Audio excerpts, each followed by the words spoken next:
Hello everyone, my name is Jitendra Chaudhary and welcome to all of you to prep IAS. दोस्तों, आज के इस crash course में जो हम लोग वीडियो करने वाले हैं that is going to be about the pollution. कल हम लोगों ने जो वीडियो किया था उसमें हम लोगों ने बायोडायवर्सिटी और क्लाइमेट चेंज के बारे में बात किया था कि बायोडायवर्सिटी क्या होती है, बायोडायवर्सिटी के टाइप्स क्या होते हैं, बायोडायवर्सिटी को प्रोटेक्ट करने के जो मेथड होते हैं जैसे इन सिटू एक्स सिटू, वो हम लोगों ने यहाँ पे किया था। What is the difference between national park, wild life sanctuary, biosphere reserve, वो हम लोगों ने यहाँ पे किया था। कुछ एक्ट्स वगैरह के बारे में भी हम लोगों ने यहाँ पे देखा था। तो बेसिकली बायोडायवर्सिटी का जो बेसिक पोर्शन है स्टैटिक, वो हम लोगों ने यहाँ पे कवर किया था।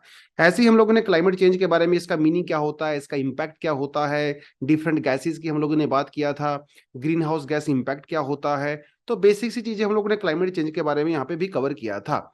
आपको बताता चलूं कि हम जो क्लास में कवर कर रहे हैं वो बेसिकली अपना स्टैटिक पोर्शन है। करंट अफेयर की तो आप कोई ना कोई मैगजीन डेफिनेटली पढ़ रहे होंगे, न्यूज़पेपर आप पढ़ रहे होंगे, कोई ना कुछ आप जो है अपने आप से करंट अफेयर आराम से कर सकते हैं। वैसे अगर आप प्रीलिम्स की बात करें तो जो एनवायरमेंट से ज्यादातर आपके करंट अफेयर बेस्ड क्वेश्चन ही आते हैं। आज जो सेक्शन में हम लोग कवर करने वाले हैं that is going to be about the environmental pollution. यहाँ पे will be talking about the air pollution, soil pollution, noise pollution, water pollution, light pollution. ये हम लोग ज्यादा यहाँ पे फोकस करेंगे। और पोल्यूशन से ज्यादातर फैक्चुअल टाइप की इंफॉर्मेशन वाले क्वेश्चंस आते हैं। जैसे कोई पर्टिकुलर एक्ट आपसे पूछ लेंगे उसके प्रोविजंस, या कोई पर्टिकुलर ऐसा इनिशिएटिव लिया गया है उसके प्रोविजंस, या सुप्रीम कोर्ट ने पोल्यूशन के रिगार्डिंग कुछ अगर ऑब्जर्वेशन की है वहां से क्वेश्चंस आ जाते हैं। पोल्यूटेंट्स के बारे में बहुत क्वेश्चंस आते हैं, उनका सोर्स क्या होता है, उनका इम्पैक्ट क्या होता है। पोल्यूशन से देखा जाए तो ज्यादातर इस तरह के क्वेश्चंस आते हैं।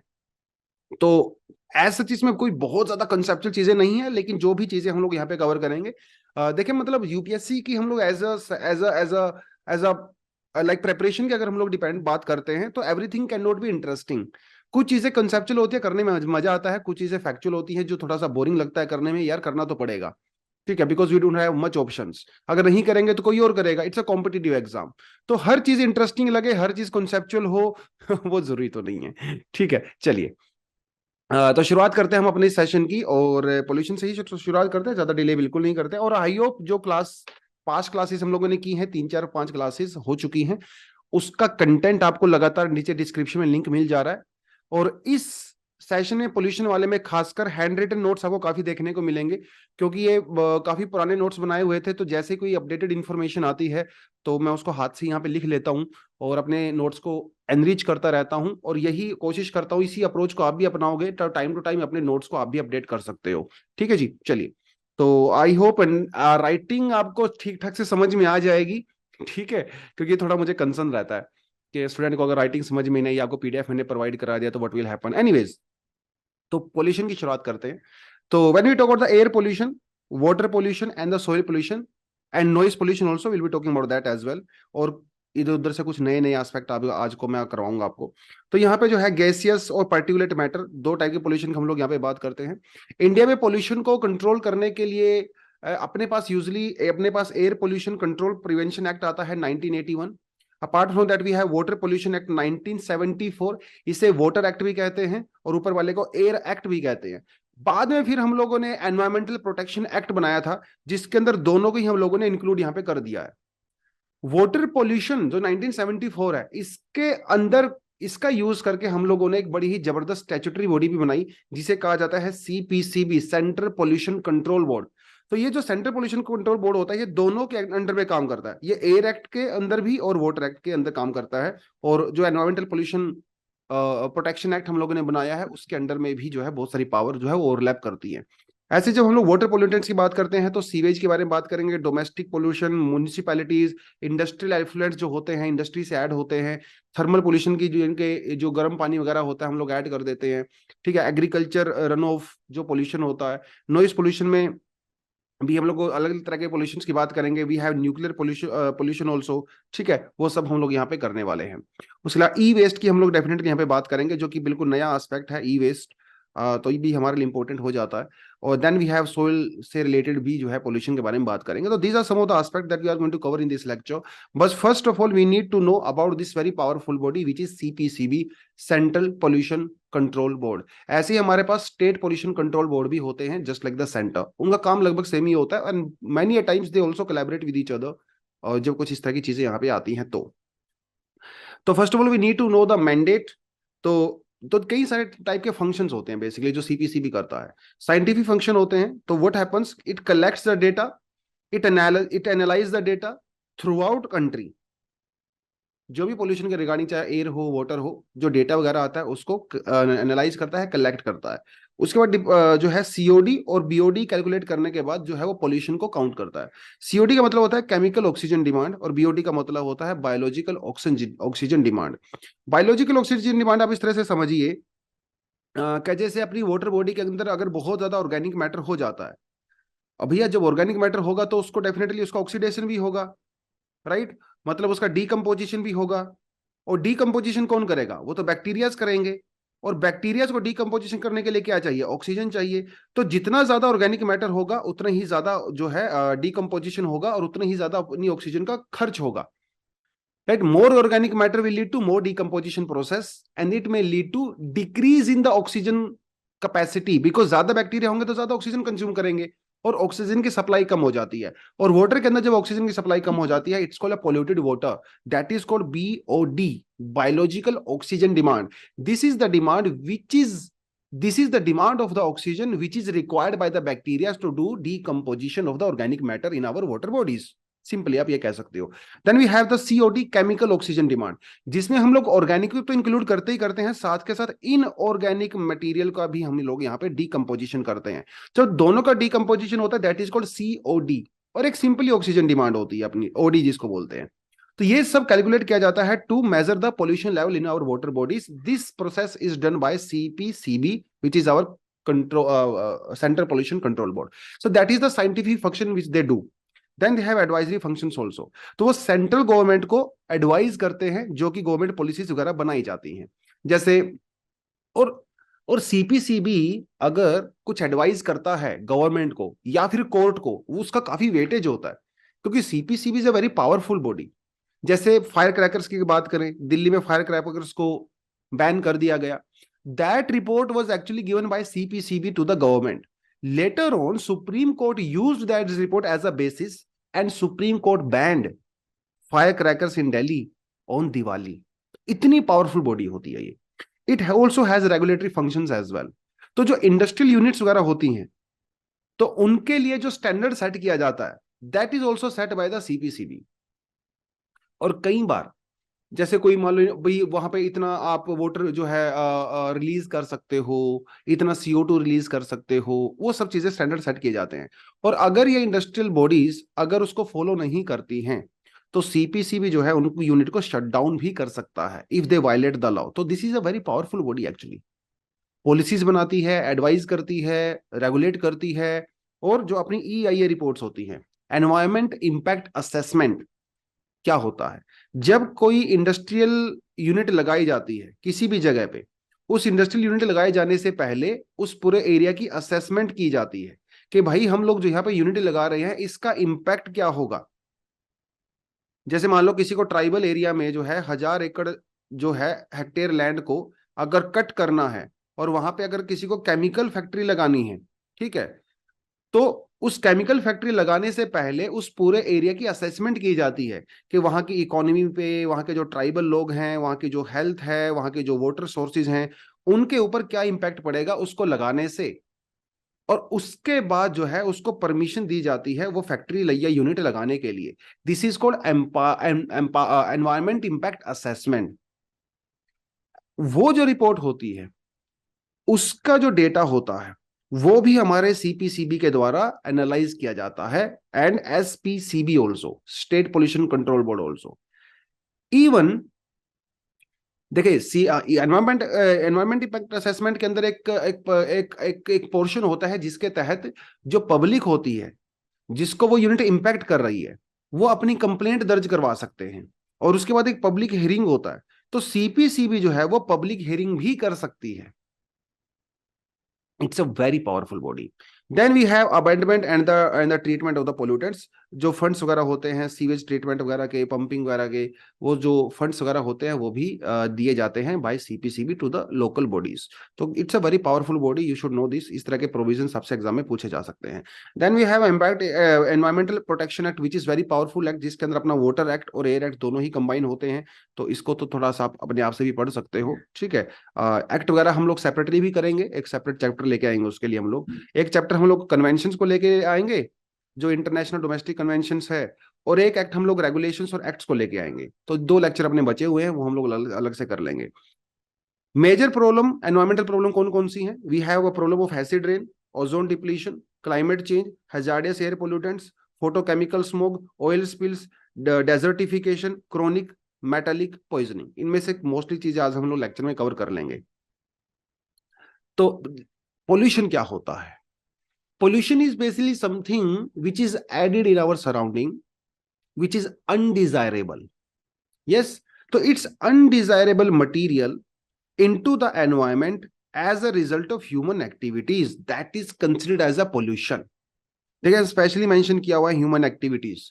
तो जो नेचुरल कॉज की वजह से हो रही हैं, that's natural pollution, but we will not consider that here. We are considering only those human activities as a result of which undesired materials are added into our environment. ये आपकी air के अंदर भी हो सकता है, वाटर में भी हो सकता है, as a result of noise also, soil also, कहीं पे भी हो सकता है, ठीक है। तो those agents which cause the pollution are called pollutants. तो pollutants may be defined as physical, chemical, biological substances unintentionally released into the environment and which is directly or indirectly harmful to the humans and the other life organisms. That is the basic meaning of pollution. अब pollution जो है classification की बात करते हैं। This is actually majorly for the mains, ये prelims के लिए उतना ज्यादा इंपॉर्टेंट नहीं है, तो इसको तो मैं ज्यादा डिटेल में यहाँ पे जाऊंगा नहीं। प्राइमरी पोल्यूटेंट अपने पास होते हैं, सेकेंडरी पोल्यूटेंट्स होते हैं। प्राइमरी पोल्यूटेंट तो वो होते हैं भाई जो सीधा इंपैक्ट करते हैं, ये किसी और के साथ ऐसा रिएक्शन नहीं करते हैं, they are primary. Sulphur dioxide, DDT, nitrogen oxide, carbon dioxide. वैसे कार्बन डाइऑक्साइड जो है it's not a pollutant as such, ठीक है, it's a greenhouse gas majorly. लेकिन कुछ कंट्री में कुछ ऑर्गेनाइजेशन CO2 को भी एज अ पोल्यूटेंट कंसिडर करती हैं। तो अगर आप इसको कंसिडर करो तो कोई ऐसा इशू नहीं है, बट बहुत लोग इसको एज अ पोल्यूटेंट कंसिडर नहीं करते हैं। CO2 is majorly considered as a greenhouse gas. Secondary pollutant वो होते हैं जो दूसरे पोल्यूटेंट के साथ या दूसरे फैक्टर्स के साथ रिएक्शन करके एक नया प्रोडक्ट बनाते हैं। कुछ जैसे अपना ग्राउंड लेवल ओजोन हो गया, ठीक है। जो ग्राउंड लेवल कार्बन मोनोऑक्साइड होती है, ये रिएक्शन करती है सनलाइट के अंदर, और तब जाके जो है ये ओजोन बनाती है, O3 बनाती है। It's a secondary pollutant because it is not directly release from the source. That is one. जैसे हमारा फोटोकेमिकल स्मोक होता है, राइट, जैसे नाइट्रोजन ऑक्साइड होती है और जो हाइड्रोकार्बन्स होते हैं, उन ये दोनों आपस में रिएक्शन करके क्या बनाते हैं? पैन बनाते हैं, peroxide nitrites. These are secondary pollutants. तो जब प्राइमरी पोल्यूटेंट किसी और के साथ रिएक्शन करते हैं कई बार, तो एक नया प्रोडक्ट बनाते हैं, that is can be said as the secondary pollutant. Primary तो सीधे ही सीधे हो गए, इसमें तो कुछ करना नहीं है, ठीक है। नेचर ऑफ और डिग्रेडेशन के हिसाब से we have biodegradable, we have non biodegradable. Biodegradable तो नॉर्मली होते हैं, जैसे हमारे सब कुछ भी हो गए, they are harmless basically and they can be easily broken down by the bacterias. जैसे सब्जियां वगैरह हो गई, ठीक है, काइटल डंग हो गया, ह्यूमन बोन्स हो गई, लेदर हो गया, वूल, एग्रीकल्चर प्रोडक्ट्स, वो सब आपके पेपर, वुड, क्लोथ वगैरह, दीज और are the biodegradable products, right.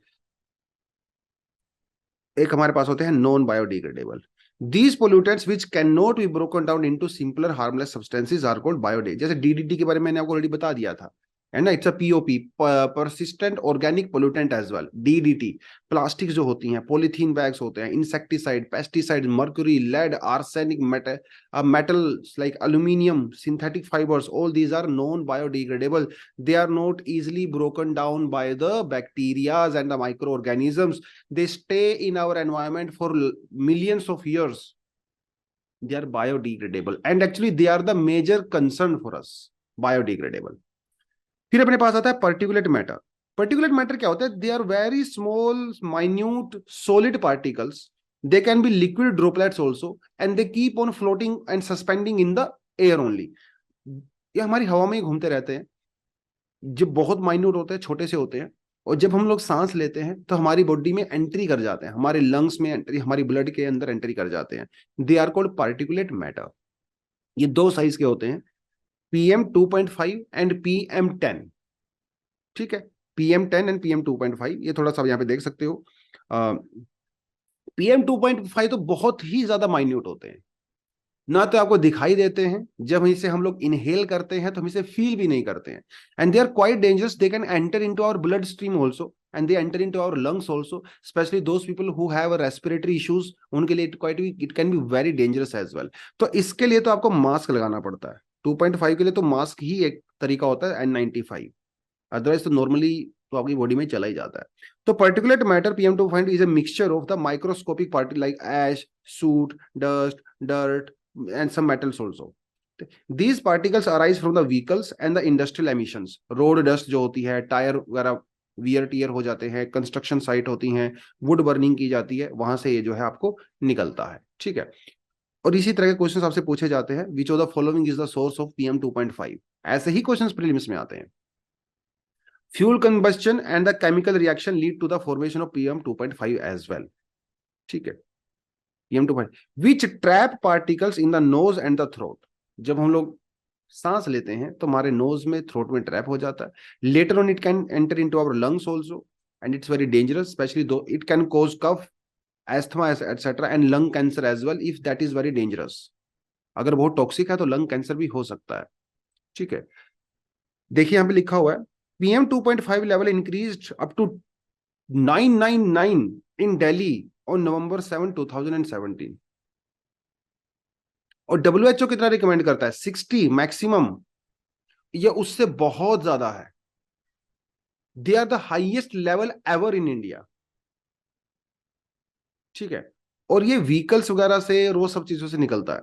PM10 का जो पार्टिकल का साइज है वो थोड़ा सा बड़ा होता है, मोर देन 10 माइक्रोमीटर। ठीक है, तो they are particular matter have the great aerodynamic diameter and mostly originate from the road dust. ये पूछेगा आपसे प्रीलिम्स में question. Source originate mostly from the road dust. और दिल्ली वगैरह के अंदर आप देखेंगे तो यहाँ पे कंस्ट्रक्शन एक्टिविटी बहुत होती है, राइट, और उसकी वजह से जो है ये बनता है और हमें नुकसान भी करता है। ठीक है, that is there as well.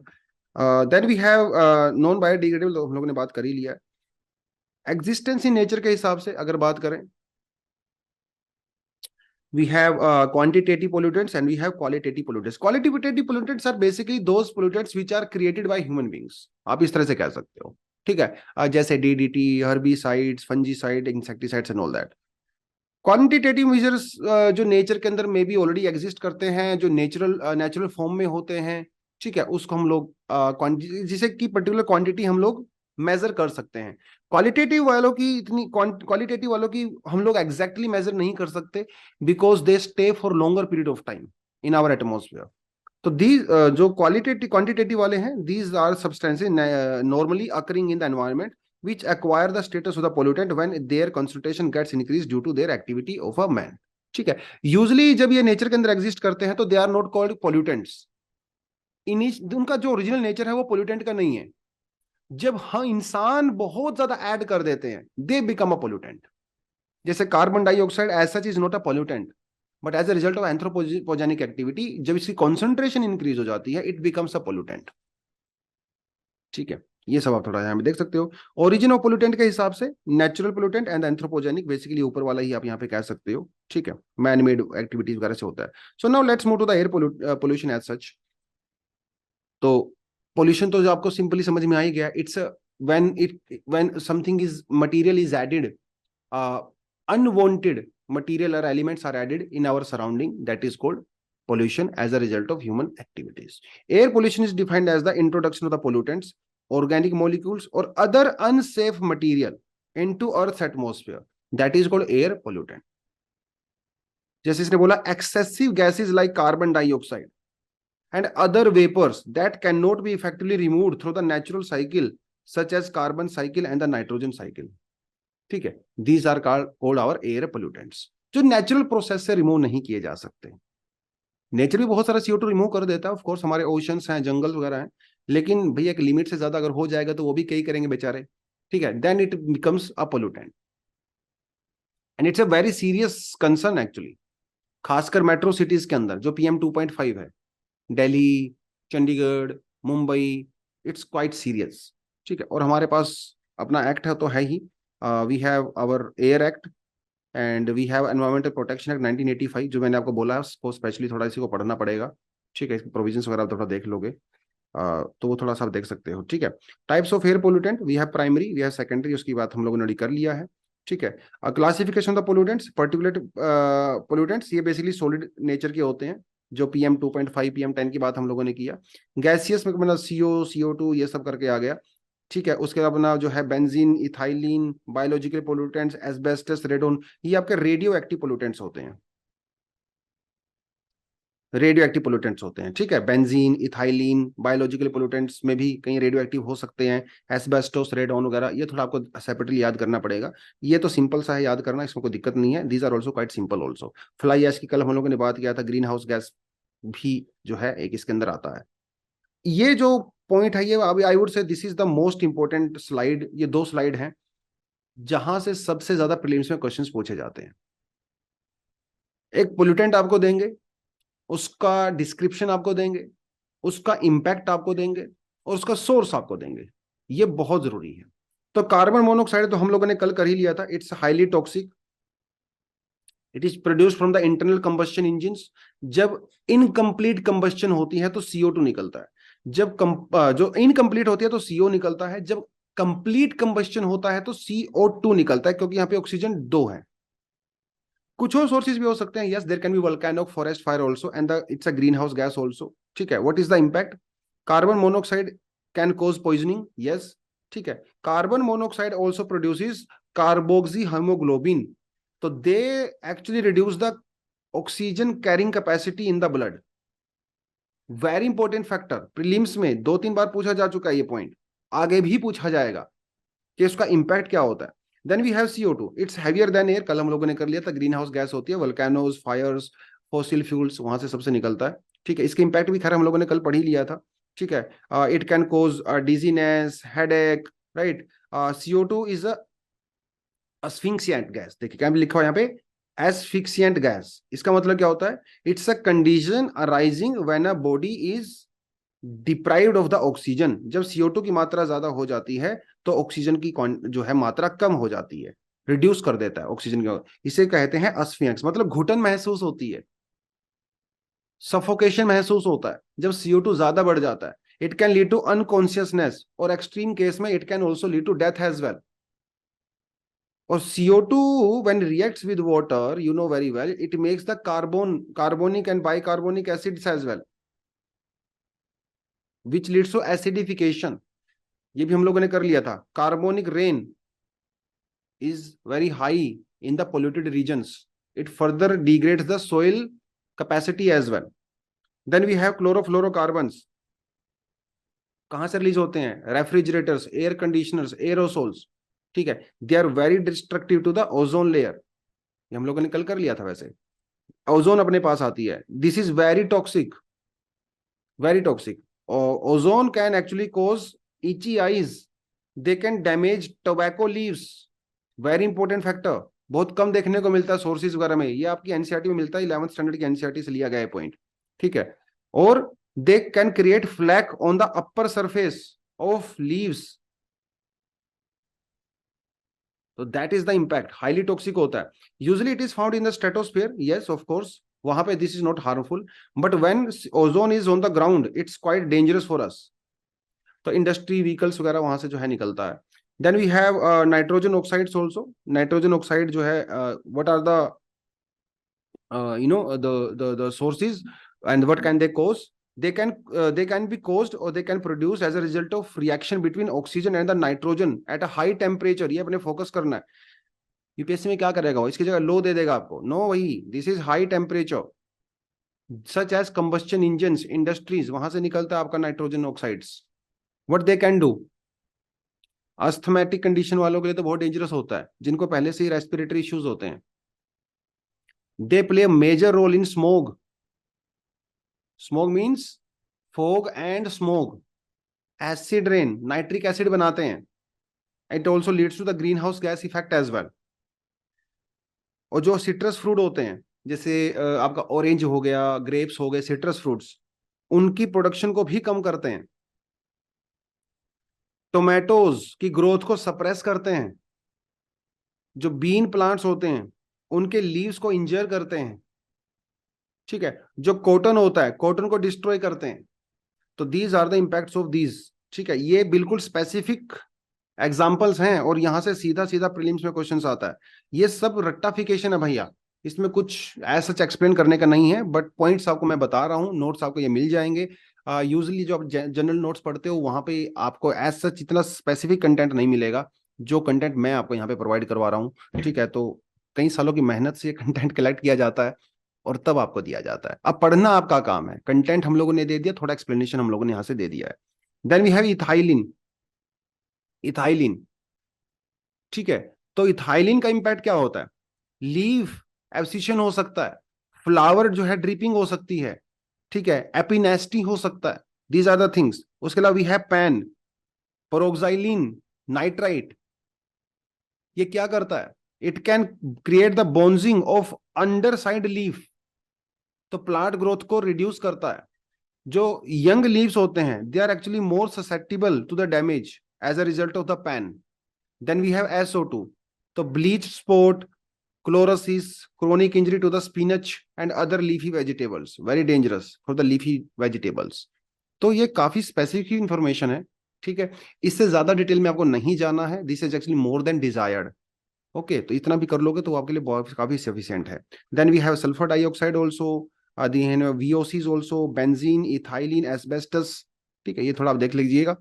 Benzene जैसे वो जो है पेट्रोकेमिकल इंडस्ट्रीज में यूज होता है बेंजीन। और जब का फूड एडिटिव्स होते हैं उसके अंदर भी बेंजीन का यूज किया जाता है। फूड एडिटिव समझते हो, जो आप फूड प्रेजर्वेशन के काम आता है या फूड प्रोसेसिंग इंडस्ट्री वगैरह में जो है इसका हम लोग यूज करते हैं, तो that is also use their. Benzene can increase cancer risk also, तो ये कार्सोजेनिक होता है बेंजीन। आई थिंक ये थोड़ा सा फ्रीज हो गया, मैं इसको दोबारा से शेयर कर देता हूँ। ठीक है, इट्स ए कार्सोजेनिक ऑल्सो। और बोन मैरो जो हमारी हड्डियों में होता है भैया, उसको भी फेलियर कर सकता है, it's very dangerous.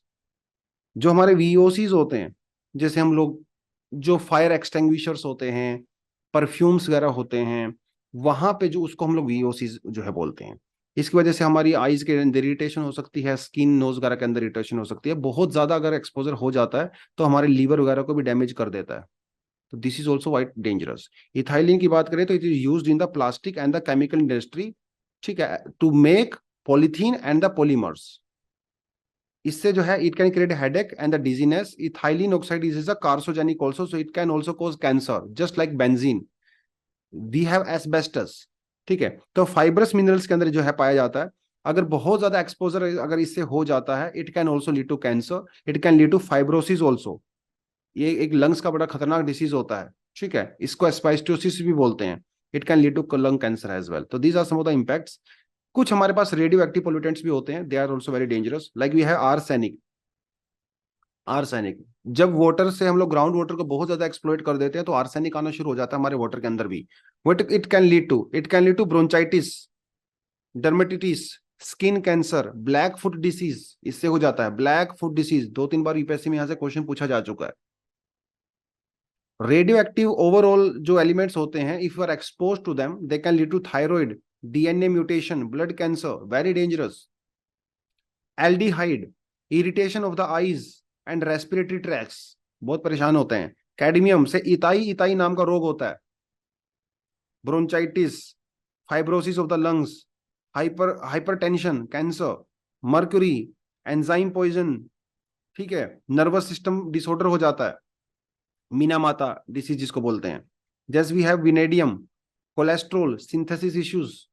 Cholesterol proper तरीके से हमारी बॉडी सिंथेसिस नहीं कर पाती है, it can lead to lot of issues, sometimes heart failure as well. Then we have e waste के अंदर जो जो है बेरिलियम यूज होता है। बेरिलियम जो है यूजुअली ई वेस्ट के अंदर यूज होता है। ठीक है, सेमीकंडक्टर वगैरह के अंदर होता है। It can lead to skin damage. तो दीज आर द इम्पैक्ट जो काफी फैक्चुअल टाइप की इंफॉर्मेशन है और इतना आपसे एग्जाम में पूछता है। पोल्यूटेंट्स का सोर्सेज, पोल्यूटेंट्स का इम्पैक्ट, बहुत सवाल यहां से आते हैं। ठीक है, effect of the air pollution, acid rain which is acidification, हम लोगों ने कल भी किया था, ठीक है, तो इसको ज्यादा हम लोग ये नहीं करेंगे तो भी चलेगा, ऐसी कोई बड़ी बात नहीं है, ठीक है। जो सल्फर साइकिल में भी हम लोगों ने इसको पढ़ा था, राइट। बेसिकली एसिड रेन, वो हर रेन एसिड रेन नहीं होती है, ठीक है, हर रेन एसिड रेन नहीं होती है, ये वो रेन होती है यानी कि fog, mist, snow, that is more acidic then the normal. जो 5.6 जो लेवल होता है दैट इज नॉर्मल, ठीक है। पीएच जो 7 से नीचे होता है that is called acidic. Acid rains in caused by the atmospheric pollution from the acidic gas such as the sulfur dioxide, oxygen, इससे नाइट्रिक एसिड बनता है, इससे सल्फ्यूरिक एसिड बनता है, ये हम लोगों ने निकल कर ही लिया था, ठीक है। It is also recognise that the acidic smoke, fog, mist वो हमारे एटमोस्फेयर के अंदर ऐड हो जाते हैं। मतलब बेसिकली अपना जो सल्फर ऑक्साइड्स होते हैं, they react with oxygen in the presence of water and they create H2SO4, H2SO4, ठीक है। तो ये थोड़ा सा आपको देखना पड़ेगा। This is your acid rain, it is very dangerous for the building materials, specially it reacts with limestone and it can change the colour of the limestone also, है ना। कल आपने एग्जांपल देखा था ताजमहल वाला, तो ये थोड़ा आप यहाँ पे देख सकते हैं, ठीक है जी। What are the harmful impact of the acid rain, कल हम लोगों ने कर लिया तो ज्यादा डिटेल में नहीं जाऊंगा। It is very danger for the aquatic and the terrestrial organisms, of course. Buildings को डैमेज करता है, मैं को बार बार बता चुका हूँ, हमारे जो मोन्यूमेंट्स हैं उनको डैमेज करता है, ठीक है। It is very danger for the agriculture, trees and the plants, ठीक है, क्योंकि it can enter into our soil also, it can become a part of our ground water as well, it is very dangerous for that also, ठीक है। It can cause respiratory elements, animals में भी और human beings में भी सांस वगैरह का इशू हो जाता है। जो वाटर पाइप होता है उनको इरोड करता है, और जो वाटर पाइप के अंदर हैवी मेटल्स होते हैं जैसे iron, lead, copper, later on it becomes a part of our water system, our drinking water, right? It's quite dangerous in that case also. It, as it flows through the soil, acidic rainwater can leach aluminium from the soil, aluminium को leach out कर देता है जो acid rain होता है, and further this aluminium is also added into our lakes, ठीक है। तो more acid present in the atmosphere ecosystem, more aluminium is released, it is again quite dangerous, ठीक है। Acid particles corrode metal and the cause paint and the stone to deteriorate more quickly, जो हमारे घरों पे paint वगैरह कराते हैं उससे ज्यादा बहुत जल्दी डिटीरियोरेट हो जाता है एसिड रेन की वजह से, और कोई पेंट वगैरह के अंदर भी जो है कई पोल्यूटेंट्स प्रेजेंट हो सकते हैं, ठीक है। It crores water pipe resulting, तो मैंने पहले आपको बता ही दिया है, ठीक है। तो ये क्वेश्चन जो है यूपीएससी प्रीवियस ईयर में पूछा गया था।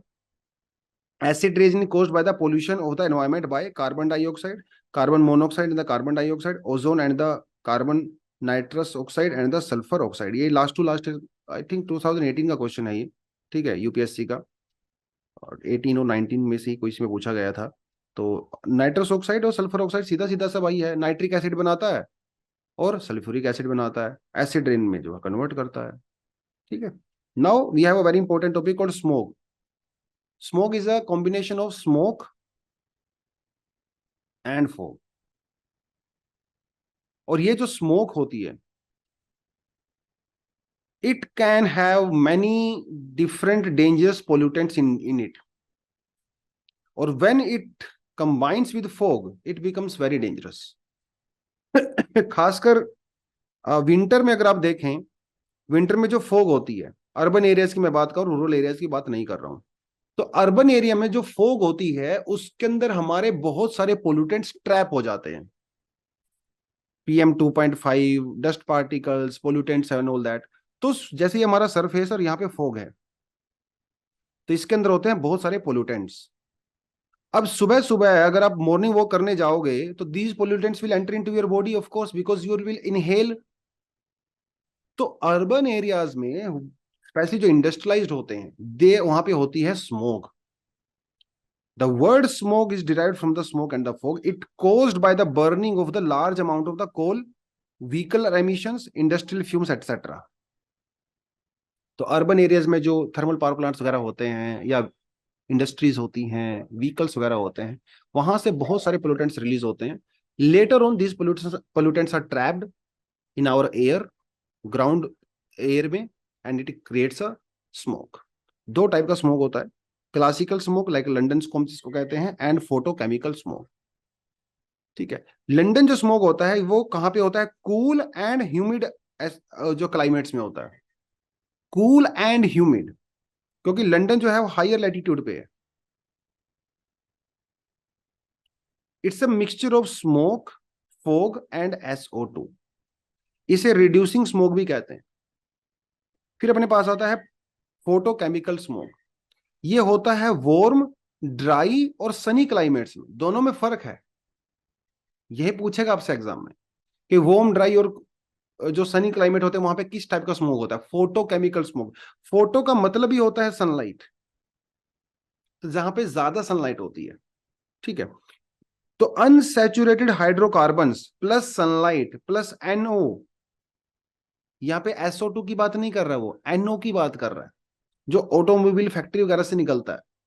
ठीक है, इट्स ना oxidising smoke also, it is not a reducing smoke, क्योंकि SO2 होता है वो रिड्यूसिंग इंपैक्ट करता है, और जो NO होता है वो बाद में जो है NO2 बनता है और N2O भी बनता है, तो it is actually oxidising smoke, it reacts with the oxygen directly,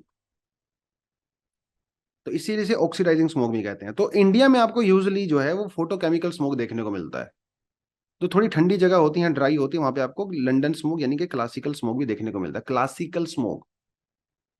ठीक है, तो ये बनता कैसे वो थोड़ा सा आप यहाँ पे देख सकते हो, दिस इज फोटोकेमिकल स्मोक। तो जो VOCs वगैरह होते हैं जैसे सिगरेट, पेंट, क्लीनिंग सॉल्वेंट्स वगैरह होते हैं, ठीक है, यहाँ से NO2 रिलीज होता है। उसके अलावा जो हमारे व्हीकल्स वगैरह होते हैं यहाँ से NO2 वगैरह रिलीज होता है। जो थर्मल पावर प्लांट होते हैं यहाँ से NO2 रिलीज होता है। ठीक है, स्पेशली वो मॉर्निंग की बात कर रहा है। फिर जैसे जैसे टेम्परेचर इंक्रीज होने लगता है, सनलाइट आता है। ठीक है, तो वाटर की प्रेजेंस में और सनलाइट से क्या आता है, अल्ट्रावायलेट रेडिएशंस, इनके साथ रिएक्ट करके क्या बनाता है, वो नाइट्रिक ऑक्साइड बनाता है। और फिर हमारे जो एटमॉस्फेयर के अंदर ऑक्सीजन होती है, O2, उसके साथ रिएक्शन क्या करता है, फिर बनाता है ozone, O3। O3 is also part of photochemical smoke. जो एटॉमिक ऑक्सीजन होती है, it can B chemically reactive with the hydrocarbons and it makes aldehyde. Aldehyde is also part of photochemical smoke. और जो NO2 होता है, NO2, it will make nitric acid, it also will become a part of the photochemical smoke, very dangerous।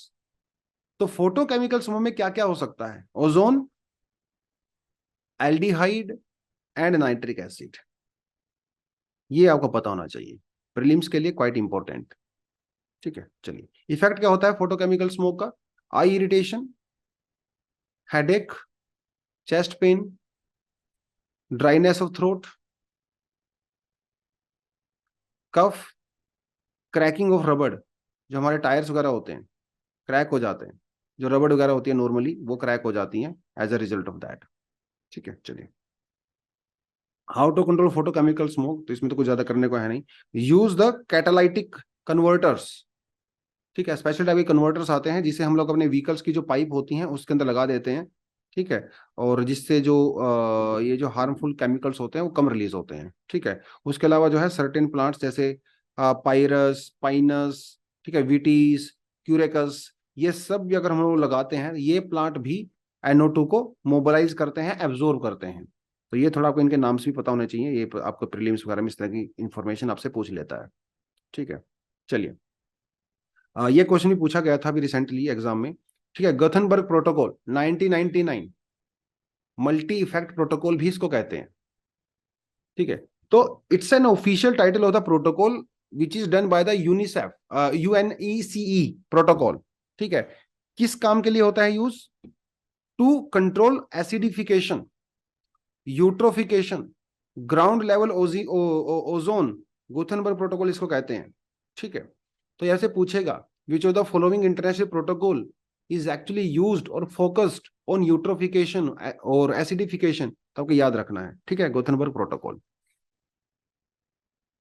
ठीक है, तो ground level ozone को control करने के लिए जो प्रोटोकॉल अपने पास है दैट इज गुथनबर्ग प्रोटोकॉल।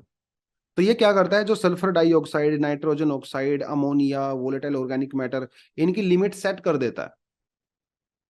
ठीक है, 2012 में इसको अपडेट किया गया 1999 के बाद, और इसको अपडेट करने के बाद हम लोगों ने इसमें ब्लैक कार्बन को भी ऐड कर दिया। और पर्टिकुलेट मैटर को भी हम लोगों ने इसमें ऐड कर दिया। ठीक है, और हम लोगों ने जो कमिटमेंट है वो 2022 तक का, 2020 का कर दिया गया था। यानी this protocol is actually legally binding emission reduction. ठीक है, तो कौन कौन से पोल्यूटेंट हैं इसके अंदर? Sulphur dioxide, nitrogen oxide, ammonia, volatile organic matter, ठीक है, पर्टिकुलेट मैटर, वो सब इसके अंदर आता है। Objective of the Gothenburg protocol under the United Nation economic commission for the Europe's, UNECE LRTRA पे कन्वेंशन इज, ये थोड़ा सा बस आपको पता होना चाहिए। देखिए क्वेश्चन एग्जाम में शायद पूछा गया है, डिस्कस द डिटेल, हाँ ठीक है, ये लास्ट टू लास्ट ईयर का ही क्वेश्चन है। Discuss the detail of the photochemical smog emphasising its formation effect mitigation, explain the 1999 Gothenburg protocol. तो ये मेंस में तो क्वेश्चन ऑलरेडी आ चुका है, प्रीलिम्स में भी आ सकता है। ऐसा कोई रूल तो नहीं है कि मेंस में आएगा तो प्रीलिम्स में नहीं आएगा। ठीक है, तो आप उस परस्पेक्टिव से देखें इसको। Government initiative to control the air pollution in India, this is all of actual type of information. ठीक है, वो थोड़ा सा आप देख सकते हो। We have national air quality monitoring programme, NAMP जिसको बोला जाता है। तो हमारा जो सेंट्रल पोल्यूशन कंट्रोल बोर्ड होता है वो एक एग्जीक्यूटिव बॉडी होती है नेशन वाइड प्रोग्राम को रेगुलेट करने के लिए, और हमारे यहाँ पे जो एयर क्वालिटी होती है उसको मॉनिटर करने के लिए। राइट, ऑब्जेक्टिव क्या है? To determine the status and trends of the ambient air quality. और इसके अंदर जो है हम लोगों ने सिटीज को दो हिस्सों में डिवाइड कर रखा है, attainment cities and non attainment cities. So we have actually identified few cities जहां पे एक particular type of air quality हमें मेंटेन करनी है। तो ये जो CPCB होता है अंडर दिस प्रोग्राम, वो आइडेंटिफाई करता है उन सिटीज को जिन्होंने अपने टारगेट को अचीव नहीं किया। ठीक है, और कौन कौन से जो है पोल्यूटेंट्स इसके अंदर ऐड होते हैं? 4 पोल्यूटेंट ऐड होते हैं, बहुत इंपॉर्टेंट फैक्टर है प्रीलिम्स के लिए। Sulphur dioxide, nitrogen dioxide, suspended particulate matter, right, और उसके अलावा रेस्पिरेबल सस्पेंडेड पर्टिकुलेट मैटर, PM10 और PM2.5। ठीक है, इसको वो मॉनिटर करता है और रेगुलेट करता है, और एक्चुअली इसीलिए इसे क्रिटिसाइज भी किया जाता है, क्योंकि भाई ये एनफ जो है पोल्यूटेंट्स को ऐड नहीं करता है। बट एनीवेज वो क्रिटिकल जो पार्ट है वो मेंस के लिए, प्रीलिम्स के लिए ऐसा नहीं है। फिर अपने पास आता है नाक, national ambient air quality standard. ठीक है, इसे हम लोगों ने 1982 में एस्टेब्लिश किया था, जिसके अंदर हम लोगों ने अलग अलग क्राइटेरियाज बनाए हुए हैं आउटडोर पोल्यूटेंट्स के लिए। इंडोर पोल्यूटेंट की बात नहीं करता है वो। यहाँ पे हम लोग कई तरह के पोल्यूटेंट्स, 12 पोल्यूटेंट है जो इसके अंदर कंसिडर करते हैं। ऊपर वाले में हम लोग सिर्फ 4 करते थे। कौन कौन से यहाँ पे? SO2, NO2, PM10, PM2.5, ozone, lead, carbon monoxide, arsenic, nickel, benzene, ammonia and this benzopyrene. ये आपको याद करना पड़ेगा। ठीक है, टोटली फैक्चुअल इंफॉर्मेशन है बट एग्जाम के लिए इंपॉर्टेंट है। Then we have NCAP, national clean air programme. ये प्रोग्राम जो है 2019 में चलाया गया था और लॉन्च किया गया था इसको by union ministry of environment, forest and the climate change. इसका गोल क्या है? इसका गोल है कि भैया 2024 तक PM2.5 और PM10 का जो लेवल है वो 20 से 30% तक रिड्यूस करना है। अभी इसको हम लोगों ने एक्सटेंड कर दिया है, और 2017 को हम लोगों ने एज अ बेस ईयर लिया। ये याद रखना आपने, बिल्कुल इंपॉर्टेंट फैक्टर है, इसको you need to memorise this. फिर अपने पास आता है national air quality index, NAQI। It was launched in 2014, और इसमें हम लोग क्या करते हैं, कलर बेस्ड क्वालिटी इंडिकेशन देते हैं कि अगर बहुत अच्छा, अगर वहां पे लेवल है, एयर क्वालिटी अच्छी है तो उसको हम लोग ग्रीन कलर का शो करेंगे। ठीक है, बहुत खराब है तो उसे पर्पल कलर का शो करेंगे। कलर बेस्ड है वो। This is NAQI। और इसमें क्या रहता है, जो ऐसे डिस्प्लेज लगाए जाते हैं बड़े बड़े सिटीज के अंदर, जो रियल टाइम पोल्यूशन का लेवल हमें दिखाते रहते हैं कि इस समय वहां पे कितना पोल्यूशन है पर्टिकुलर। जैसे एम्स वाले रीजन में कितना है भाई, ये सफदरजंग वाले में कितना है, दिल्ली यूनिवर्सिटी वाले, इस तरह के बड़े बड़े सिटीज में इसको दिखाया जाता है। ठीक है, इसके अंदर 8 पोल्यूटेंट्स ऐड किए जाते हैं। 8 pollutants are there, PM10, PM2.5, nitrogen dioxide, sulphur dioxide, carbon monoxide, ozone, ammonia, lead. और 6 कैटेगरी बनाई गई हैं एयर क्वालिटी को इंडिकेट करने के लिए: good, satisfactory, moderately polluted, poor, very poor and severe. ये थोड़ा आपको देखना पड़ेगा। And it is developed by CPCB with the help of IIT Kanpur. ठीक है, और इसके लिए हम लोग कर क्या रहे हैं? हम लोग क्या कर रहे हैं, हम लोगों ने BS6 फ्यूल स्टैंडर्ड को एक्सेप्ट किया है इंडिया ने। पहले हमारे पास BS4 हुआ करता था, भारत स्टैंडर्ड 4। ये क्या होता है, ये इंजन का कैटेगराइजेशन होता है। तो ये जो BS4 वाले इंजन होते हैं वो ज्यादा पोल्यूटेंट्स रिलीज करते हैं। BS6 जो होते हैं वो पोल्यूटेंट्स रिलीज बहुत कम करते हैं, जो कि यूरोप के अंदर एक एक्सेप्टेड स्टैंडर्ड है। तो हम लोगों ने BS5 को यहाँ पे एक्सेप्ट किया ही नहीं, हम लोग ने सीधा जंप किया BS6 से BS4 इन 2017। तो जैसे अवेयरनेस कैंपेन, जैसे हरित दिवाली और स्वच्छ स्वस्थ दिवाली वगैरह इस तरह के प्रोग्राम चलाए जाते हैं। वो थोड़ा सा आप यहाँ पे देख सकते हो। ग्रेडेड रिस्पांस एक्शन प्लान, ये तो मोस्टली आपका मेंस के पर्सपेक्टिव से है, जिसके अंदर जैसे अपना OD1 हो गया, वो चलाया जाता है। स्कूल्स बंद कर दिए जाते हैं, सड़कों के ऊपर स्प्रे किया जाता है वाटर कैनन वगैरह से। ठीक है, वो सब इसके अंदर किया जाता है, ग्रेडेड रिस्पांस एक्शन प्लान। मतलब जितना पोल्यूशन लेवल ज्यादा होगा उसी हिसाब से हम लोग स्टेप्स लेंगे, दैट इज बेसिकली दिस।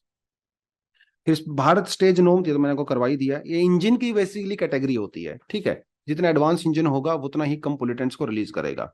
तो we have bypassed GS5 and we have directly shifted to BS6। पहले 2017 के अंदर टारगेट रखा गया था थ्रू आउट इंडिया, पर बाद में हम लोगों ने थोड़ा इसको अपडेट करके 2020 कर दिया गया था। तो अभी इंडिया में जो है BS6 वाले इंजन ही चलते हैं। ठीक है, then we have NITI Aayog का एक डीकार्बनाइजिंग ट्रांसपोर्ट इन इंडिया। ठीक है, DTI के नाम से इसको जाना जाता है। ये भी चलता है अपना। ठीक है, इसमें हम लोग क्या करते हैं, जो हमारा ट्रांसपोर्ट सेक्टर होता है इसको डीकार्बनाइज करते हैं, यानी कि इलेक्ट्रिकल जो व्हीकल्स वगैरह होते हैं उनको प्रमोट करते हैं। ठीक है, और ये प्रोजेक्ट जो नीति आयोग ने इंडिया में एक्सेप्ट किया है, ठीक है, ऐसा ही प्रोजेक्ट अर्जेंटीना, मोरक्को, अजरबैजान वहां पे भी चल रहा है अंडर ITF। ठीक है, अंडर ITF। तो इस project is design by the tailor made transport emission assessment framework for the India. ठीक है, ITF is a think tank for the transport policy issues, it is headquartered in Paris. तो India में भी जो है इसको एक्सेप्ट किया गया है bye NITI Aayog.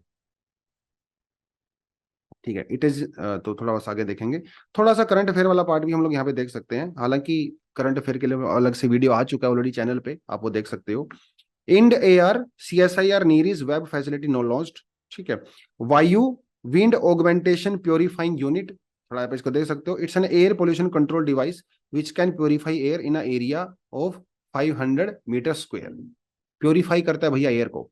It was developed by council of research and the industrial research. ठीक है, CSIR के द्वारा इसको किया गया था, और इसे फंड किया गया था by department of science and technology. So it's a device. ठीक है, we have green crackers also.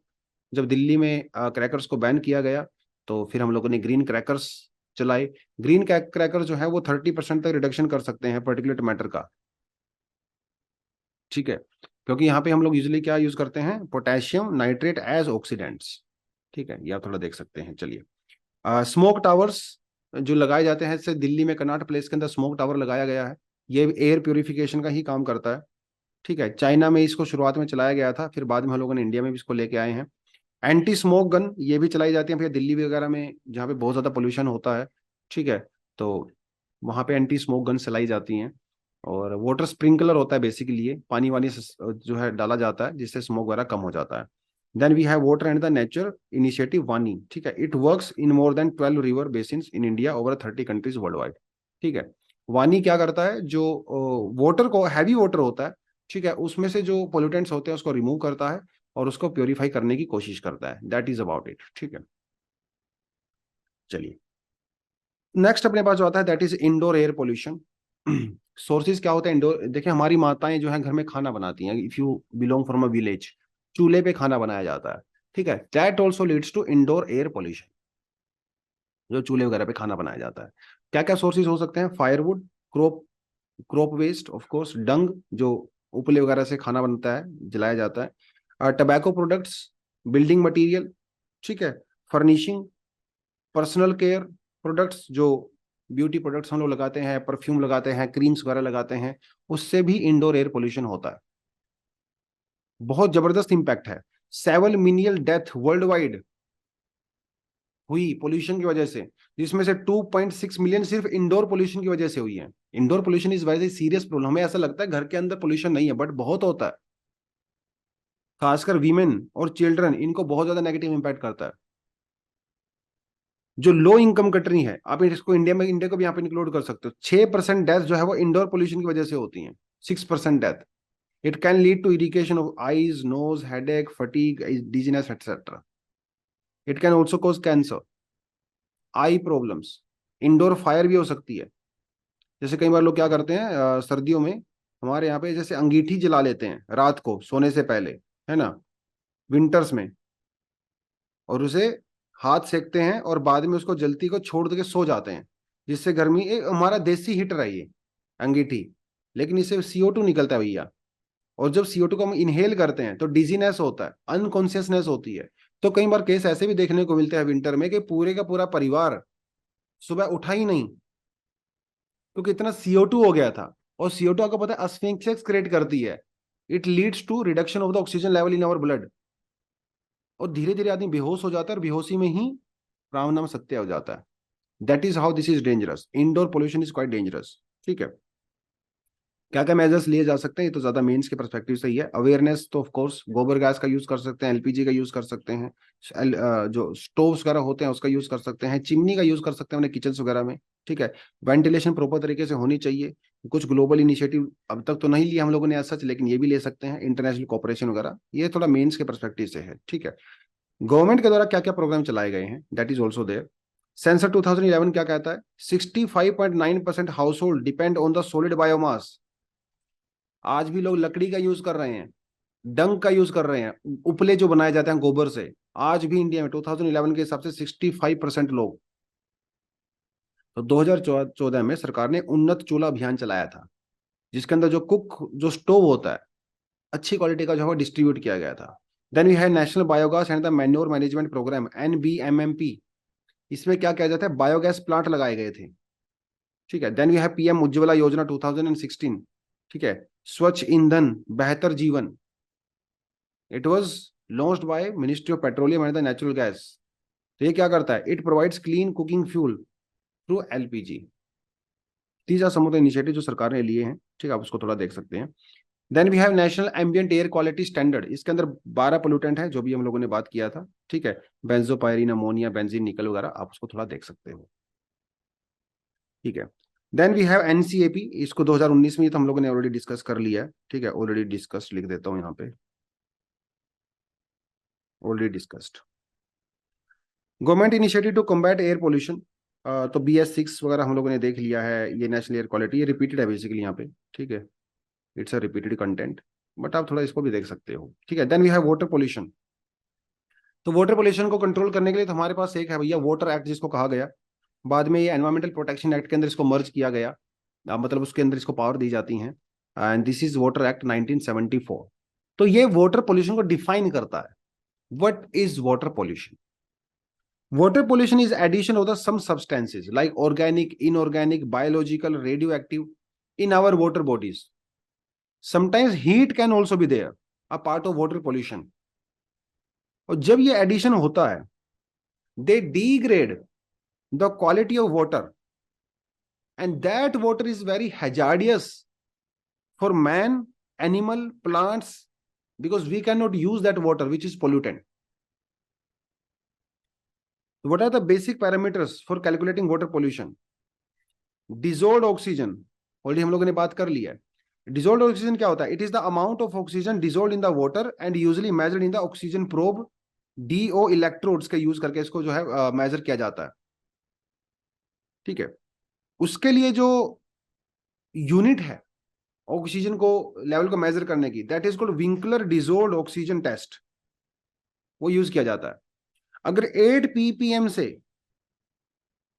अगर कम होता है तो इसका मतलब वाटर जो है वो पोल्यूटेड है। अगर 4 ppm से ऑक्सीजन लेवल कम हो जाता है, इसका मतलब that is very highly polluted. जो साफ सुथरा पानी होता है उसके अंदर जो DO का लेवल है, that should be more than 14 ppb parts पर मिलियन। फिर एक अपने पास आते हैं बायोलॉजिकल ऑक्सीजन डिमांड। ठीक है, it's amount of oxygen which is required by the bacteria and the micro organisms, मैंने आपको बताया था, due to decompose the organic matter. ठीक है, इसमें यूजुअली हम लोग 5 दिन मेजर करते हैं और 20 डिग्री सेंटीग्रेड पे किया जाता है। ये तो उसकी प्रॉपर मेजरमेशन होगी जो CPC भी यूज करता है। कि सीपीसीबी कैसे मेजर करता है? They take 5 days observation over 5 days and they measure this at the temperature of 20 degree centigrade. ठीक है, फिर अपने पास आता है केमिकल ऑक्सीजन डिमांड, जिसके अंदर ऑर्गेनिक और इनऑर्गेनिक दोनों को ही कंसिडर यहाँ पे किया जाता है। ठीक है, तो जो हैवी मेटल्स होते हैं जैसे कैडमियम, मर्क्यूरी, निकल, ठीक है, वो सब एज अ पोल्यूटेंट जो होते हैं उनको भी मेजर किया जाता है। ठीक है, तो ऑर्गेनिक के साथ साथ जो इनऑर्गेनिक केमिकल्स होते हैं जो सोल्यूबल होते हैं वाटर के अंदर, उनको कैलकुलेट करने के लिए this is called chemical oxygen demand. ठीक है, सोर्सेज क्या क्या है वो तो आपको बताने की जरूरत ही नहीं है, पोल्यूटेंट्स के सोर्सेज क्या क्या होते हैं। ठीक है, oil effluent, thermal pollution, radioactive waste वगैरह वो सब रहता है। सोर्सेज होता है underground water pollution, underground water pollution, sewage, industrial effluent, fertiliser, pesticides, refuse dumps, septic tanks, seepage pits, mining activity. Prelims में सीधे सीधे क्वेश्चन आते हैं यार। ठीक है, आपको सिर्फ पर रट्टा मारना है, इसके ऊपर बहुत डिटेल में जाने की कोई रिक्वायरमेंट नहीं है। ठीक है, प्रीलिम्स के लिए सिंपल सिंपल चीजें पता होनी चाहिए यहाँ से। ठीक है, मरीन जो वाटर पोल्यूशन होता है उसके भी बहुत सारे सोर्सेज होते हैं। ठीक है, discharge of fertiliser and the pesticide from the land, dumping of the industrial waste directly into the coastal regions by the industries, और जो एक्सीडेंट्स वगैरह होते हैं ऑफशोर, जो ऑयल स्पिल वगैरह होता है, इट्स ऑल्सो क्वाइट डेंजरस। तो इससे जो है आपका मरीन जो वाटर है वो पोल्यूटेड हो जाता है। और व्हाट आर द कॉन्सिक्वेंस और the effect of the fresh water pollution, ये बताने की जरूरत आपको है नहीं एज सच। यूट्रोफिकेशन होता है, हम लोगों ने कल बात किया था इसके बारे में, है ना। यूट्रोफिकेशन में अलगेल ब्लूम होता है and this can lead to toxicity also, right. Disease बहुत सारे हो सकते हैं। डीऑक्सीजनेशन होता है, ऑक्सीजन की मात्रा कम हो जाती है हमारे वाटर के अंदर, है ना। It's very danger for the marine life also. Then you have marine pollution. The 1982 United Nation Convention on the law of the sea, UNCLOS जिसको बोलते हैं, ठीक है, ये क्या कहता है? It defines marine pollution. कहता है द इंट्रोडक्शन बाय मैन, देखिए मैन की बात कर रहा है, वो नेचर की बात नहीं कर रहा है। The introduction by man directly और इनडायरेक्टली, छोटे छोटे वर्ड हैं और एग्जाम में यहां से कंफ्यूजन होता है।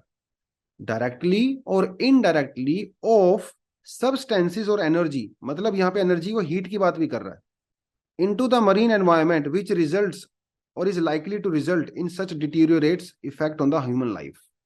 मतलब ये कहता है human life and the marine life. जैसे कुंडाकुलम न्यूक्लियर प्रोजेक्ट हमारा इंडिया में तमिलनाडु में, तो वहां से जो जो हॉट वाटर होता है, that hot water is added into the water directly, means ये जो एनर्जी वाला एस्पेक्ट है, and it leads to marine pollution as well. तो सोर्स क्या क्या होते हैं वो तो बता ही दिया आपको मैंने। The three main source of the marine pollution are direct discharge of the effluents, direct discharge, and the solid waste from the land and the human activities at sea, and run off mainly by the rivers and the atmospheric fall out. मतलब atmosphere के अंदर मतलब बहुत ज्यादा CO2 हो गया, बहुत ज्यादा नाइट N2 हो गया, बहुत ज्यादा SO2 हो गया, तो ये भी तो बाद में वाटर के साथ जो है रिएक्शन करता है। It can also lead to marine pollution. What are the effects? They are very dangerous for the marine life. Ghost fishing, मतलब मछलियां मरना शुरू हो जाती हैं। डेड जोन्स क्रिएट हो जाते हैं, ऑक्सीजन की मात्रा बहुत कम हो जाती है ओशंस के अंदर। Algal bloom as a result of eutrophication, और इसकी वजह से भी जो है फिर सफोकेशन होती है मरीन लाइफ को, and they also die. Acidification of the oceans very dangerous from the coral reefs and loss of the marine life. ठीक है, अलगल ब्लूम वाला कॉन्सेप्ट हम लोगों ने पहले बात कर लिया था। Algal Bloom is a very rapid increase or accumulation of the pollution of algae in the fresh water. When phosphorus and the nitrogen fertilizers they are added into our water bodies, they lead to overgrowth of the algae, and that leads to algal bloom. It's a consequence of eutrophication. ठीक है, concept of the ghost fishing क्या होता है? Ghost fishing is what fishing gear does when it has been lost, dumped और abandoned. मतलब जो net वगैरह होता है, जो फिशरमैन नेट वगैरह लेके जाते हैं मछली पकड़ने के लिए, मछली तो पकड़ के ले आते हैं, लेकिन जो वेस्ट नेट्स वगैरह होते हैं वो वहीं पे पड़े रह जाते हैं, जिसके अंदर बहुत बार हमारी शार्क्स, वेल्स, कई बार बहुत सारी फिश उसके अंदर फंस जाती हैं, है ना, टर्टल्स वगैरह, एंड उनकी डेथ हो जाती है। दैट्स घोस्ट फिशिंग, है ना। Nets, ghost lines, fish traps वगैरह वो सब वहां पे रह जाते हैं। तो caught fish die in turn attract scavengers which will get caught in what the same net. मतलब समझ रहे हो ना, एक फिश बेचारी फंस गई नेट के अंदर और यहीं पे मर जाएगी, इसको खाने के लिए कौन आएगा, स्कैवेंजर्स आएंगे और वो भी इसके अंदर फंस जाते हैं। तो it leads to a cycle of more deaths. Dead zone क्या होते हैं, dead zone are the zones in the oceans and the large bodies of the fresh water या लेक्स वगैरह होती है जिसके अंदर ऑक्सीजन की मात्रा बहुत कम हो जाती है। और जब ऑक्सीजन की मात्रा बहुत कम हो जाती है, 4 ppm से कम हो जाती है, it can not it can not sustain, it can not actually support the life. जैसे मैक्सिकन गल्फ के अंदर एक बहुत बड़ा डेड जोन बना हुआ है, ठीक है, that is there. Ocean acidification हम लोगों ने कर लिया था। जो कार्बन डाइऑक्साइड होती है ये सी वाटर के द्वारा एब्जॉर्ब की जाती है, केमिकल रिएक्शन होता है और कार्बोनिक एसिड बनता है, ठीक है, दैट इज देयर, तो हम लोगों ने कर लिया था। इसके बहुत सारे इंपैक्ट होते हैं, कोरल रीफ स्पेशली, उसके ऊपर बहुत नेगेटिव इंपैक्ट होता है। Then oil spills.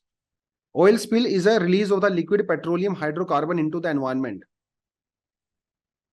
ठीक है, वो सब इसके अंदर होता है। और it is very dangerous also because ultimately it reduces, ये सरफेस के ऊपर जमा हो जाता है ऑयल, और ये जो ऑक्सीजन मिक्स नहीं हो पाती है वाटर के अंदर, तो it leads to reduction in the oxygen level, और later on it also become toxic. और जो हमारे मरीन ऑर्गेनिजम्स होते हैं वो उनके साथ चिपक जाता है and they are not able to swim, ठीक है। तो ऑयल स्पिल में be due to the release of the crude oil from the tankers, offshore platforms, drilling rigs etcetera, ठीक है। ऑयल जो ये स्प्रेड हो जाता है ओशंस के ऊपर, हम लोगों ने एक टेक्निक बनाई है, उस टेक्निक में we have a bacteria, that bacteria can actually eat the oil. आप ये कह सकते हो eat the oil, and ultimately it actually removes that oil from the water bodies. That is called oil zapping. This is done by a bacteria, ठीक है। यही इसके अंदर पूरा बताया गया है, थोड़ा अगर आप इसको पढ़ोगे तो आपको समझ में आएगा।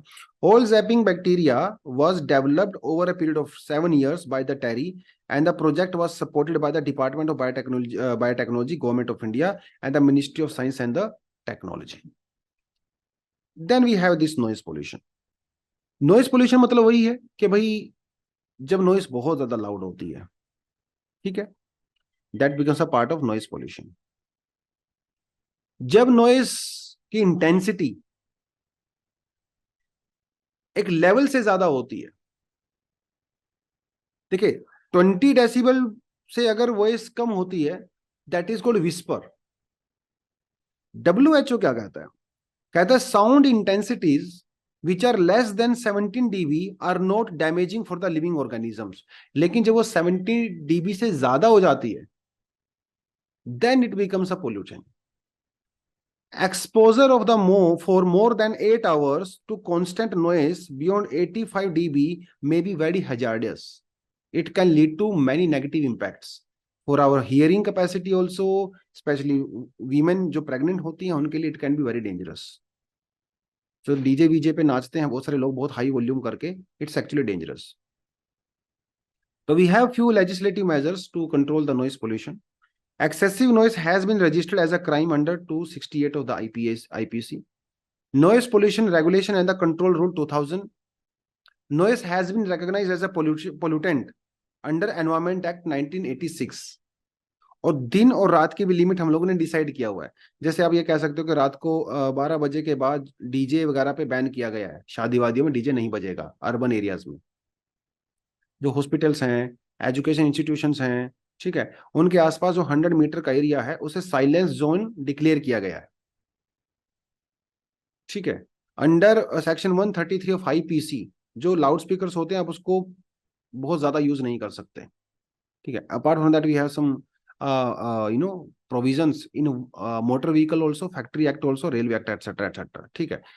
नॉइज पोल्यूशन का सोर्स क्या क्या होता है, transport vehicles of course, entertainment DJ TV वो सब होता है, ठीक है। टेक्सटाइल इंडस्ट्री, डोमेस्टिक जो गैजेट्स होते हैं टेलीफोन वगैरह वो सब यहाँ पे रहता है, ठीक है। Agriculture machines like tractor trolleys, construction active mixture, scrapers, bulldozers वो सब यहाँ पे रहता है।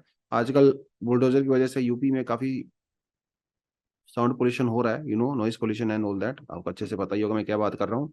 Religious and the family ceremonies, ठीक है, वो सब होता है। Army practices, firing, rocket launching, वो सब यहाँ पे होता है, ठीक है। उसके अलावा जैसे आप सब्जी मार्केट वगैरह में जाते हो, वहाँ पे लाउड स्पीकर्स वगैरह लगे होते हैं कई बार, it leads to that as well. Then we have soil pollution. It's a natural process of detachment and removal of the loosened soil material by exogenic processes, जैसे वाटर, विंड, आइस और gravity वगैरह से, जिसे हम लोग mass movement वगैरह बोलते हैं, ग्रेविटी उसके हम लोग ज्योग्राफी में करते हैं, ठीक है। तो विंड, वाटर वगैरह जब अपने अपर सोइल को रिमूव करती है, और जो न्यूट्रिएंट्स होते हैं जो हमारे सोइल के अंदर, वो रिमूव हो जाते हैं, it leads to soil degradation, ठीक है। एसिड रेन यहाँ पे बहुत इंपॉर्टेंट पार्ट है। तो जो मोटर व्हीकल वगैरह से फैक्ट्री एमिशंस वगैरह तो हम लोग ऑलरेडी कर चुके हैं। Apart from this, what are the other sources? Absorption of the toxic metals, soluble salts as a result of mining, wastewater applied soil, solid waste, food processing waste, sugar cane trash in field, municipal garbage, they will lead to soil degradation। Basically बात यह है कि जब soil की quality decline होती है, degrade होती है, that is soil degradation, that's a part of soil pollution, ठीक है। We have environmental protection act 1986 जो हम लोगों ने शुरू में किया था। तो these are some of the provisions, directly मैंने यहाँ पे मेंशन किए हुए हैं। कोशिश किया है कि आपको बिल्कुल सिंपल लैंग्वेज में आपको यहाँ पे बताया जाए, तो इसको थोड़ा सा पढ़ सकते हो, ये आपके सेल्फ स्टडी के लिए मैंने डाल दिया है, ठीक है। नोट्स तो आपको मिल ही जाएंगे नीचे डिस्क्रिप्शन में अगर आप जाओगे तो, ठीक है। तो we have many important provisions of environmental protection act that you must remember, ठीक है।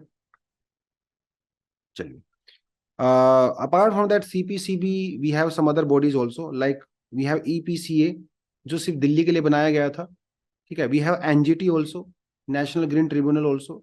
We have NEPA, national environment protection authority, इसे बनाया गया था अंडर एनवायरमेंटल प्रोटेक्शन एक्ट 1986। तो जो बहुत सरकार बहुत सारे रूल्स बनाती है और फिर उनको इम्प्लीमेंट भी करती है, उनके बीच में जो गैप रह जाता उसको फिल करने के लिए जो है नेपा बनाया गया। और अंडर नेपा हम लोगों ने कई सारी ऐप बनाई हैं, जैसे वन ऐप, हवा बदलो ऐप, ठीक है। वन ऐप जो को जयपुर में लॉन्च किया गया, हवा बदलो ऐप जो है जिसको दिल्ली में लॉन्च किया गया। तो ये थोड़ा प्रीलिम्स के परस्पेक्टिव से आपको पता होना चाहिए, ठीक है। पावर गिवन टू सीपीसीबी, ये ऑलरेडी हम लोगों ने कर लिया था शुरुआत में ही, ठीक है, ये भी हम लोगों ने कर लिया था। What are the drawbacks of the environmental protection act 1986 से मेंस के लिए है, तो इसका प्रीलिम से कोई खास लेना देना नहीं है, तो इसको हम लोग यहाँ पे छोड़ सकते हैं, ठीक है। बॉडीज ऑफ द, ये हम लोगों ने कर लिया है, ठीक है। थोड़ा आप इसको देख सकते हो सेल्फ स्टडी के लिए, क्योंकि this is all factual information, तो there is no point of repeating the same lines again and again, ठीक है। कंटेंट आपके लिए पूरा अच्छे से मैंने दे दिया है। And there are two questions from the UPSC previous year 2019 and 2014 as well. Environmental protection act 1986 empower the government of India to state the requirement of public participation in the process of environmental protection and the procedure and the manner in which it is sought, lay down the standards for emission or the discharge of the environmental pollutants for the various sources। ये तो हम लोगों ने पढ़ा ही था, ठीक है। ऊपर वाला हम लोगों ने ऐसा कुछ नहीं पढ़ा है कि भैया पब्लिक पार्टिसिपेशन के लिए कुछ रिक्वायरमेंट की करनी होती है सीपीसीबी, वो नहीं, ऐसा एनवायरमेंटल प्रोटेक्शन एक्ट के तहत। तो ये ऑप्शन गलत है, only 2 is the right option.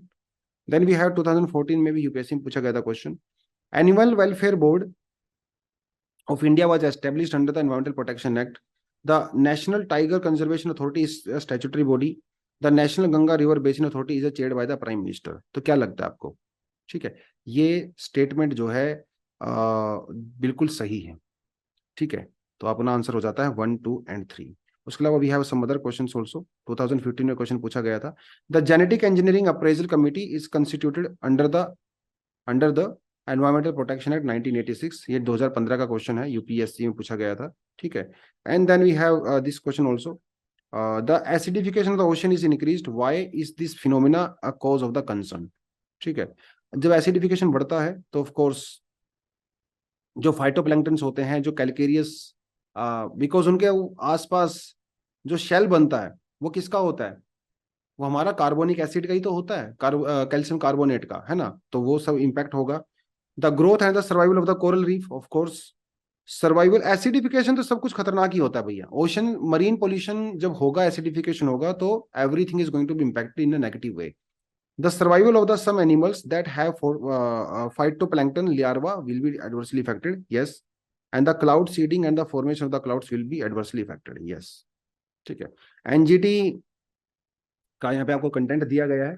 हालांकि ये जो कंटेंट मैंने ऐड किया था वो मेंस के पर्सपेक्टिव से किया गया था ऐड, लेकिन आप इसको पढ़ सकते हो, प्रीलिम्स में पूछा जा सकता है। It's a quasi judicial body, it's a statutory body and it does not actually follow any civil procedure code. ठीक है, ये नेचुरल जस्टिस के ऊपर डिपेंड करता के ऊपर काम करता है। ठीक है, थोड़ा इसकी वेबसाइट वगैरह पे जाके जो है इसकी इन्फॉर्मेशन ले सकते हो। ठीक है, चलिए, हजार्डियस सब्सटेंस मैनेजमेंट कैसे करते हैं हम लोग। हजार्डियस सब्सटेंस के अंदर क्या क्या आता है? E waste, biomedical waste, nuclear waste. Biomedical waste में इनके जो हॉस्पिटल वगैरह से निकलता है, ठीक है, प्लास्टिक जो ब्लड बैग्स होते हैं, कॉटन नीडल्स वगैरह, वो सब यहाँ पे आता है। ठीक है, और सॉलिड वेस्ट में अपने दो तरह का रहता है, बायोडिग्रेडेबल और नॉन बायोडिग्रेडेबल। ठीक है, तो क्या क्या करना है, पहले इसको कलेक्शन करना है, सेग्रीगेशन करना है, रिसाइकिल करना है, रीयूज करना है, ट्रीटमेंट करना है। आप इसको इसी सीक्वेंस में याद करोगे प्रीलिम्स के लिए। ठीक है, collection, segregation, recycling, reuse and treatment. ठीक है, how to treat biodegradable, simply compost करके कर सकते हैं। ठीक है, बोरवर्मी कंपोस्ट कर सकते हैं, जो अर्थवर्म्स वगैरह होते हैं वो कंपोस्ट खाद बना देते हैं। ठीक है, आप बायो फर्मेंटेशन कर सकते हैं, इंसिनरेशन कर सकते हैं, मतलब डायरेक्ट बर्निंग कर सकते हैं कंट्रोल मैनर में। जो मेडिकल वेस्ट वगैरह होता है, जो बड़े बड़े चैम्बर होते हैं उसके अंदर डाल के सामान आग लगा दी जाती है बेसिकली। ठीक है, इसे बोलते हैं। उसके अलावा क्या कर सकते हैं, उसके अलावा जो गामा रेडिएशंस वगैरह होती हैं उनका यूज भी किया जाता है कई बार, जो मेडिकल वेस्ट ट्रीटमेंट करने के लिए। जो गामा रेडिएशंस के थ्रू करते हैं उसे कहा जाता है इरेडिएशन।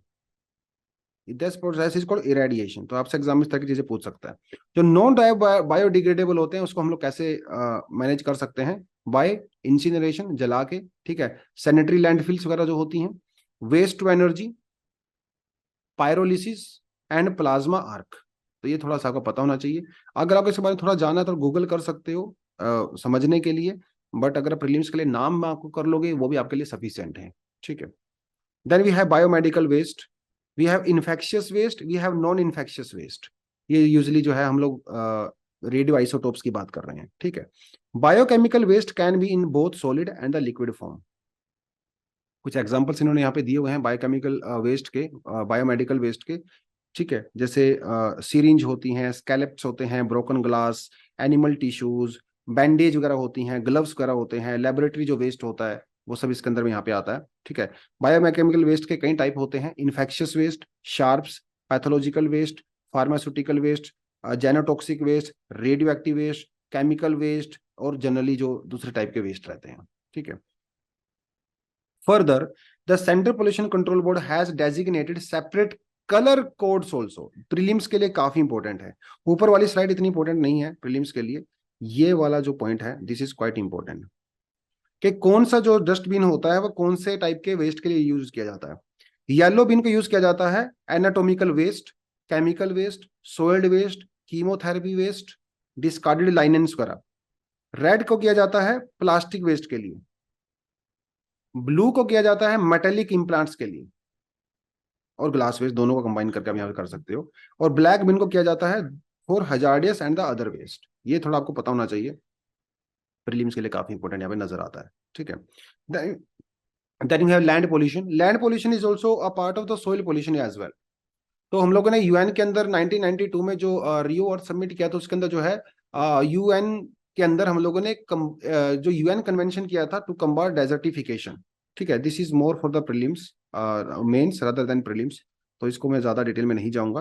बट लैंड पोल्यूशन के क्या क्या कॉजेज हो सकते हैं, population, human activity, urbanisation, soil erosion, soil contamination, soil salinisation, sealing, overgrazing etcetera, और एसिडिफिकेशन ऑफ द सोइल। ठीक है, और क्रॉप रोटेशन हम लोग प्रॉपरली नहीं करते हैं, जो इरिगेशन हम लोग प्रॉपर तरीके से नहीं करते हैं, जो बैड इरिगेशन प्रैक्टिसेस हम लोग करते हैं, दैट में also lead to land degradation as well.